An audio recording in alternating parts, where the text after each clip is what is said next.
Today, we're diving into the story of a boy who traveled to a different world and built an industrial empire in a land of swords and magic.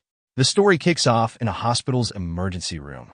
A nurse rushes in, yelling, "Doctor, doctor, the patient is having trouble breathing." Inside the room, we see a boy lying on a hospital bed as two doctors try to save him. One of them shouts, "Give me the ventilator now." The camera zooms in on our protagonist, who barely opens one eye. His name? Jean Lesson, a mechanical engineer whose body has been pushed to the brink. The narration fills us in. Jin's heart suffered a stroke from overworking. Soon after his birth, his parents died in a car crash, leaving him an orphan. After graduating, he spent 20 miserable years working at a company with absurdly low pay. Worse still, he lived his entire life single. He's never even held a girl's hand. The doctor leans closer, panicking. "Jean Lesson, can you hear me? Stay with us." As Jean hears this, he thinks bitterly, "What's the point of a life like this?" Another doctor shouts, "Use the AED immediately." But it's too late. Jin's mind whispers, "I'm so tired. I'll just sleep for now." The scene shifts. A beautiful man with long yellow hair lies in a grand, luxurious bed. With a hand on his forehead, he slowly opens his eyes and mumbles, "Is this a hospital? How much would a room like this cost?" Spoiler alert. Jean has been reincarnated. He wakes up in a completely different body, in a completely different world. A glowing screen appears in front of him, reading, "Welcome to the magical continent Eldria." Jean, or should we now say Rain Edgar, stumbles to his feet, squinting at the screen. What is this?" Suddenly, a sharp pain hits his head. He clutches it and looks around, confused. A mirror catches his eye, and when he sees his reflection, his jaw drops. Why do I look like that? It's been a week since the bizarre reincarnation. Rain sits in a luxurious office, holding a book. The door creaks open, and in walks a stunning maid carrying a tray of tea. She bows and says gently, "Master Rain, your tea is ready." Rain looks up at her with a soft smile. "Thank you, Leah." He begins piecing things together. He's no longer Jean Lesson, the miserable mechanical engineer. He's now Rain Edgar, the third son of Grand Duke Alferia Edgar. He's got brothers, sisters, and a loving family. When Rain was younger, he was adored by everyone. His mother showered him with gifts, and his siblings doted on him. From an unloved orphan to the spoiled youngest child, talk about a glow-up. Rain's thoughts race. Is this some kind of divine remedy for my horrible last life? He starts analyzing the new world he's in. Eldria is a vast continent powered entirely by magic. The largest human empire, territorial, dominates the land. But humans aren't the only inhabitants. There are elves, dwarves, and other races. Rain's family, the noble Edgar clan, rules a territory spanning 300,000 square kilometers with a population of around 1 million subjects. Not only does Rain now own clothes that cost more than his previous monthly salary, but he also has Leah, his personal maid, who's always at his service. As Leah pours him a cup of tea, Rain takes a sip and thinks, living such a luxurious life. This must be the reward for all my suffering in my past life. Leah watches him with a smile and says softly, "Master Rain, the Lord has something important to discuss with you. Please come with me." The scene shifts to the Grand Duke's office. A spacious room adorned with maps and bookshelves, where Aldarian sits behind a heavy oak desk, reading a document. A servant enters, bowing slightly. "Sir, young Master Rain has arrived." Without looking up, Aldarian replies, "Let him in." Rain enters, bowing respectfully. "Father, I am here." The Grand Duke gazes at his son and asks, "Rain, do you know why I called for you?" Rain hesitates, beads of sweat forming on his forehead. "No, I don't." Aldarian shakes his head slightly, leaning back in his chair. "You have reached the age to manage your own territory. Have you decided where you would like to go?" Rain's expression shifts from nervousness to shock and excitement. "Inherited territory?" Aldarian sighs, pinching the bridge of his nose. "Of course." He stands approaching a large map on the wall. Pointing to the northwest corner, he explains, "The territory you will manage is in the northwest. It's relatively safe. But due to a shortage of magicians, the issue of food production has been difficult to resolve." Turning to Rain, he adds, "While our land is currently secure, the future of the territorial empire is not so optimistic." Rain's mind races as he processes his father's words. Indeed, he thinks, the royal family of the territorial empire is in decline, political corruption is rampant, and conflicts among various lords are endless. Gripping his throat with his hand, Rain reflects, in this world, I've experienced care and concern I never felt before. I will never lose the people who care about me. Noticing Rain's hesitation, Aldarian wonders, am I giving him too much pressure? Softening his tone, he says, Rain, you don't need to feel so pressured. Your elder brother, elder sister, and I. Before he can finish, Rain interrupts. Father, if the food problem is resolved, will the territory's safety improve? Aldarian pauses, thinking, as expected, he's still just a child, oversimplifying the problem. But what he doesn't realize is that Rain's expression hides a sharp resolve. Rain's thoughts differ entirely. I'm not relying on mere passion.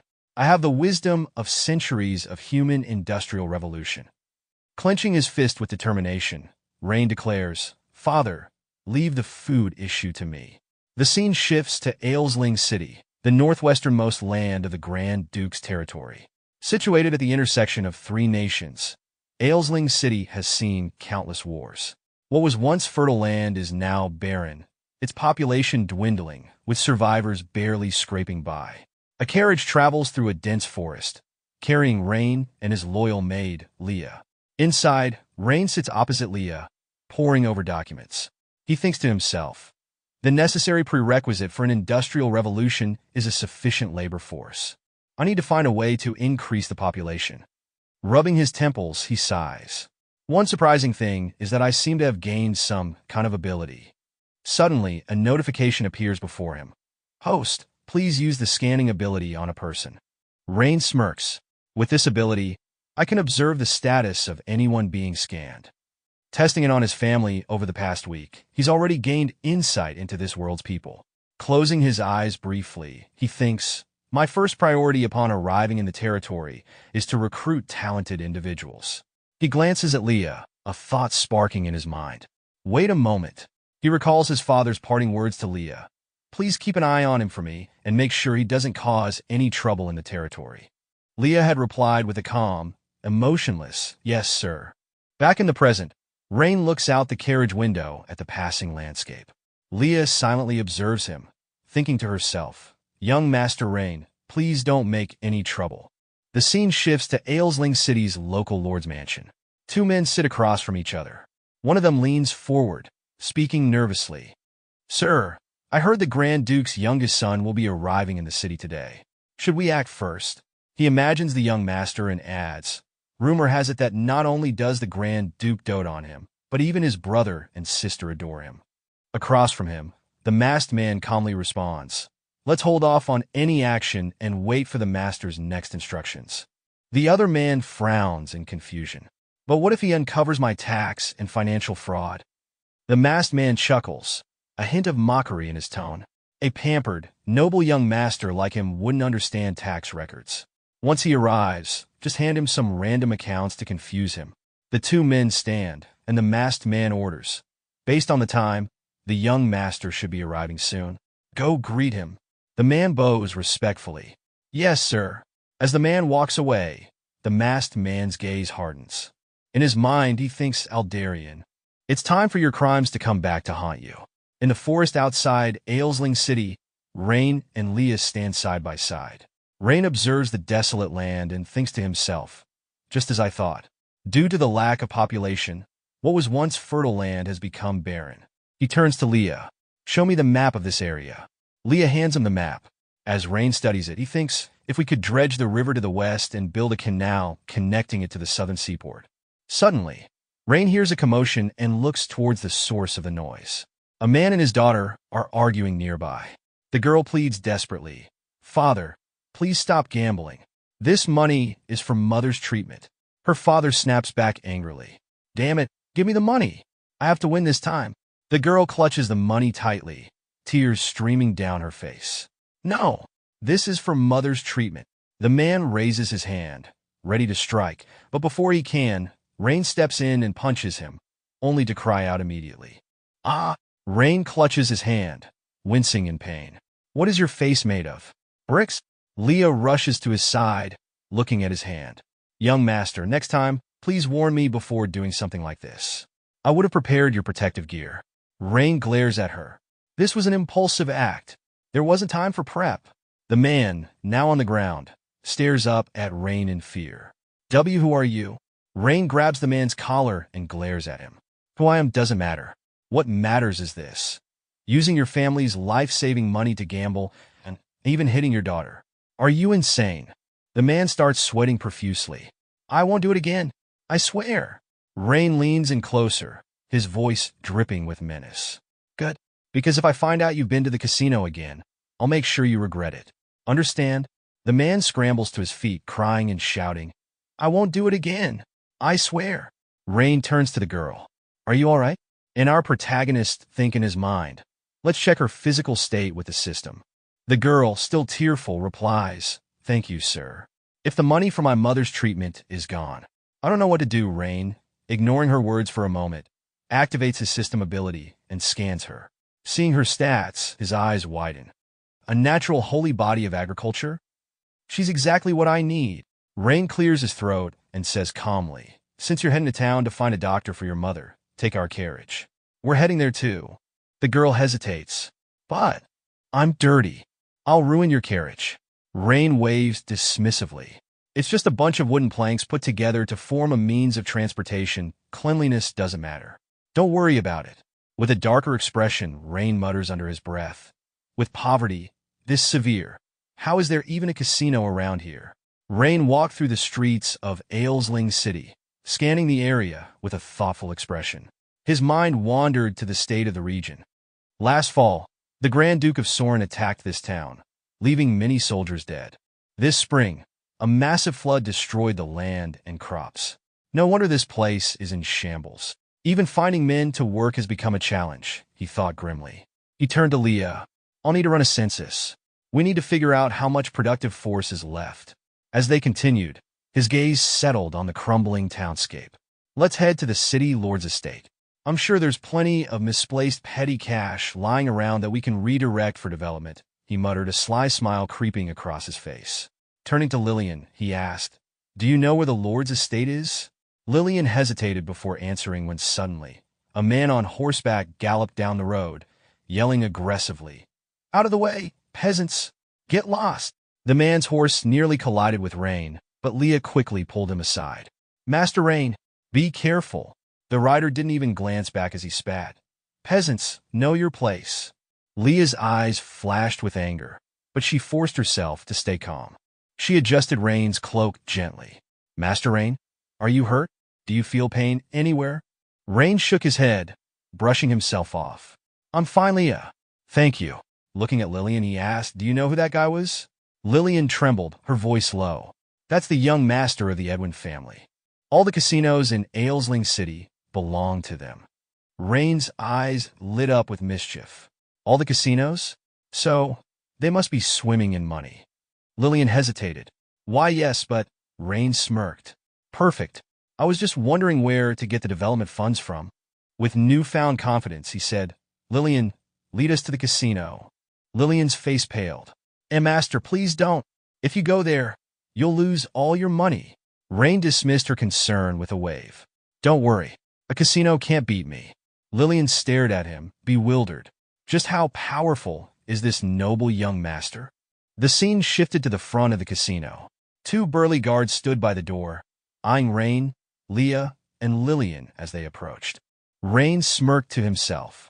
This place is about to get steamrolled by my industrialized production line, he thought. Inside, chaos reigned. Customers were either jubilant or despairing. One man clung to another, crying, Please, just lend me 10 gold coins. I can make it back. Another shouted in victory, I won! I won! Meanwhile, others cursed their bad luck. Rain's expression darkened as he observed the scene.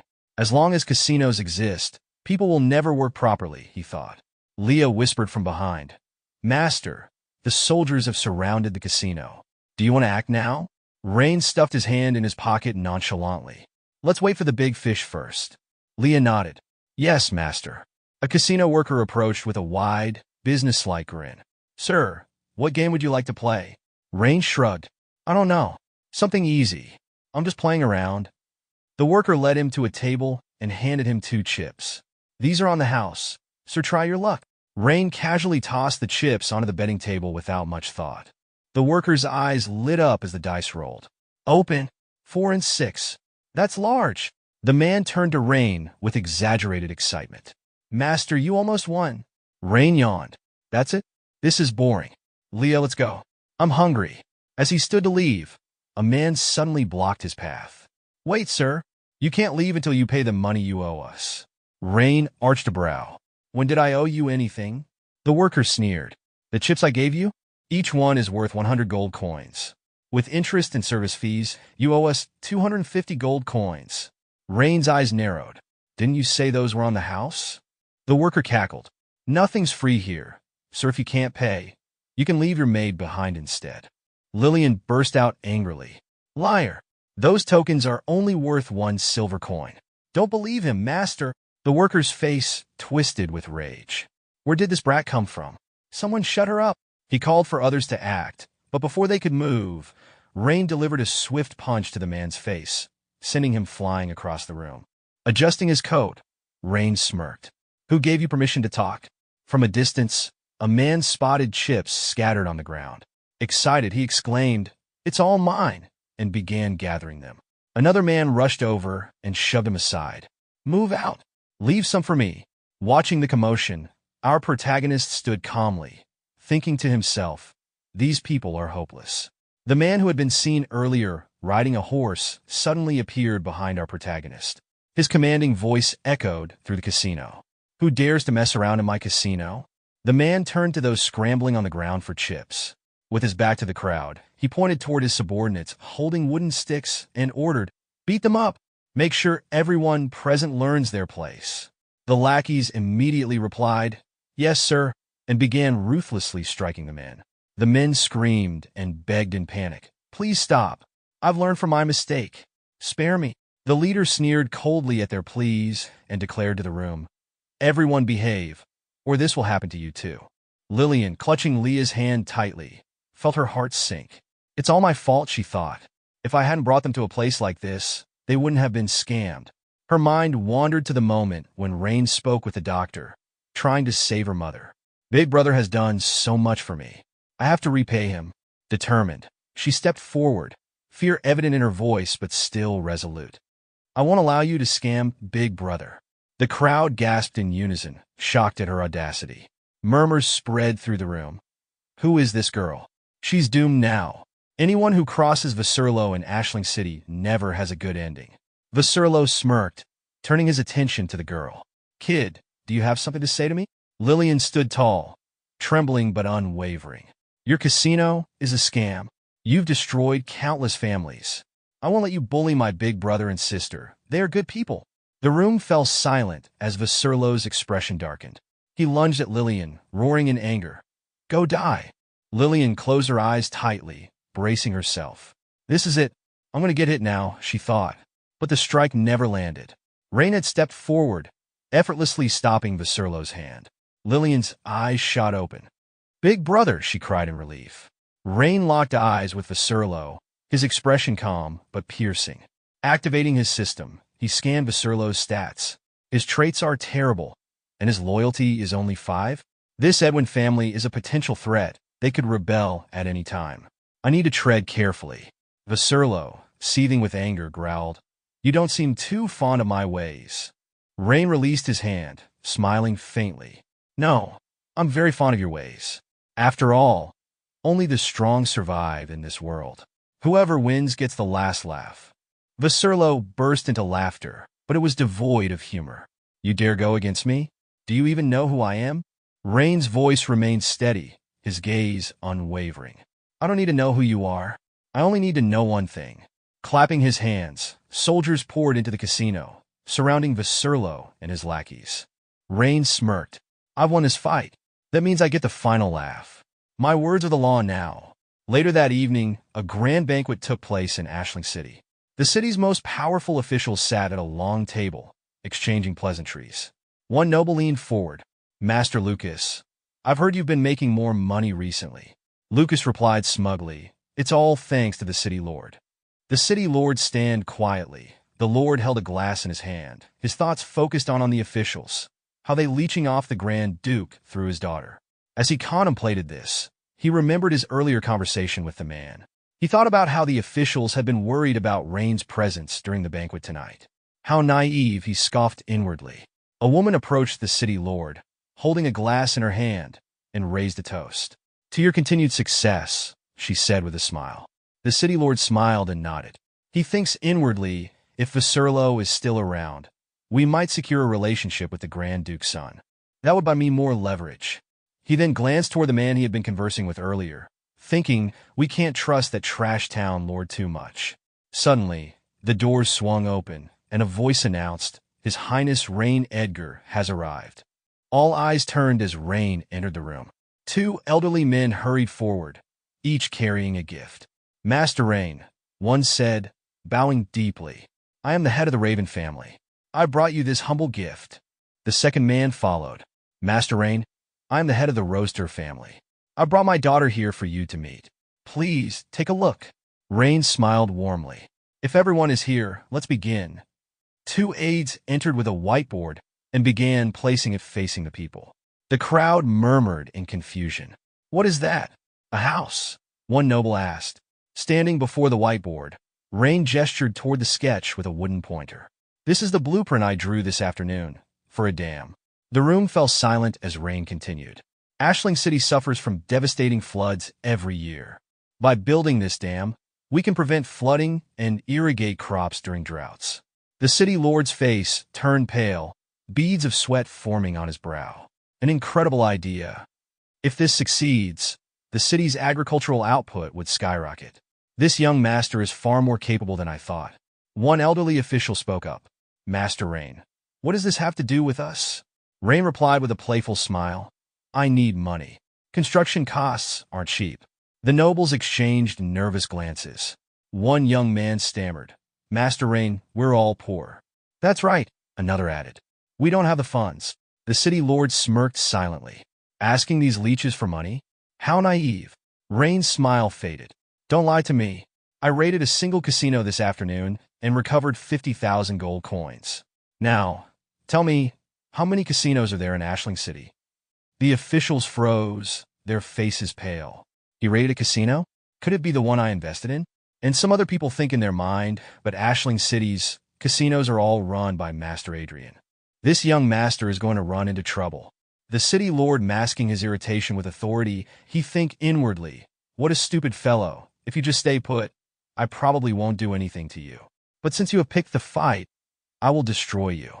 The city lord approached our protagonist, a stern expression on his face.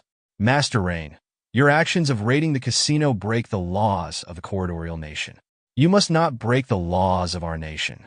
The people in the room quickly joined in, saying, "Yeah, Master Rain, that's not right. Master Adrian is right. Those casinos are legal businesses. You can't raid them just because you want to. How could you do that?" The city lord thought to himself, "Young master, you are too naive. You don't know how to control the people." The protagonist stood firm, clenching his fist as he spoke. "You pretend to be poor when I ask for donations and are unwilling to make up for it. I know everything about your involvement with the casinos. I'll give you one choice. Give it up now, or I will make you give it up." The city lord, trying to intimidate him, said, "Master Rain, if the Grand Duke knows about your actions here, he won't forgive you easily, will he?" The room filled with murmurs of agreement. "Yeah, Master Rain, you must not mess around. Master Rain, please know your place." Our protagonist let out a laugh, his confidence unwavering. "You want to talk about law? That's great." He then placed his hands in his pockets and said, "Detain them all. I'll talk about the law with them today." Alright, that's a wrap for today's video. Thanks for sticking around till the end. You're the real MVP. If you're itching for more of this series, drop a comment and let me know. And hey, if you want front row seats to the next part, go ahead and subscribe, tap that bell, and get ready for your notification dance when the next video drops. Catch you next time.